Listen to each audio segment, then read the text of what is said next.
This video will review the most important things to know about Medicare Savings Programs. What are Medicare Savings Programs? Medicare Savings Programs, or MSPs, are needs-based programs that help low-income seniors and people with disabilities with Medicare expenses.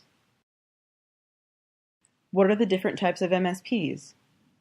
There are 4 Medicare Savings Programs: Qualified Medicare Beneficiary, Specified Low-Income Medicare Beneficiary, Qualifying Individual, and Qualified Disabled Working Individual. What is the Qualified Medicare Beneficiary Program? QMB helps pay for Medicare Part A and Part B premiums, as well as deductibles, coinsurance, and copayments. What is the Specified Low-Income Medicare Beneficiary Program? SLMB only helps pay for Part B premiums. What is the Qualifying Individual Program? Like SLMB, QI only helps pay for Part B premiums, but it has a higher income limit. Participants must reapply every year.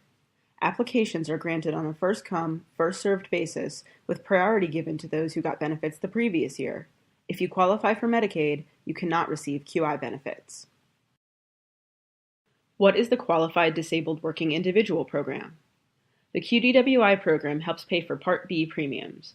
It is exclusively for working people with a disability who are under 65 and lost their premium-free Part A benefits after returning to work. If you already qualify for Medicaid, you are not eligible to receive benefits. Which agency administers Medicare Savings Programs? Medicare Savings Programs are administered by state-specific Medicaid or social services agencies.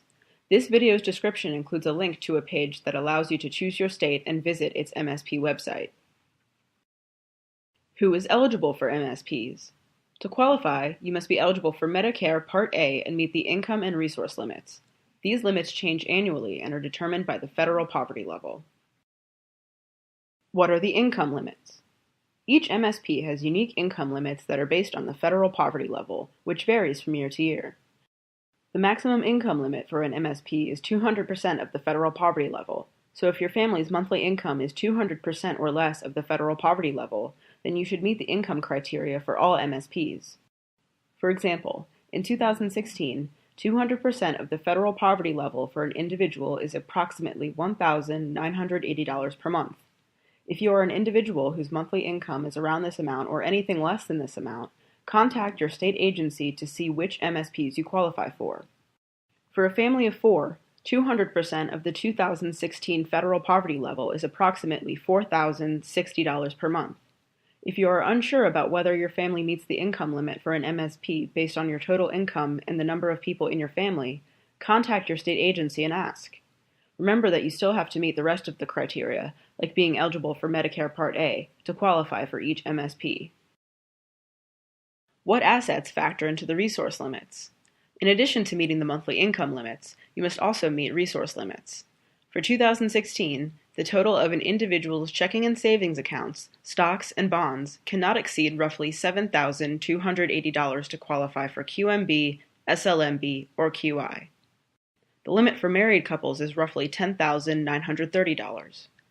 To qualify for QDWI, an individual's assets cannot exceed $4,000 and a married couple's assets cannot exceed $6,000. As you can see here, several assets are excluded when determining eligibility. Do MSPs come with any extra benefits? Applicants who qualify for QMB, SLMB, or QI can also receive assistance paying for Medicare prescription drug coverage, or Part D. For more information about extra benefits, follow the link in this video's description. How does one apply?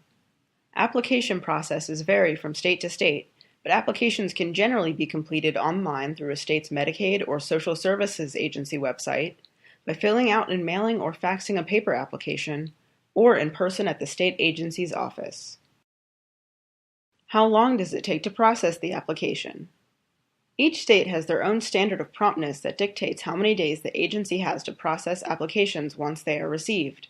Unfortunately, these standards of promptness are sometimes unable to be met, and decisions may be made outside of the designated time frame.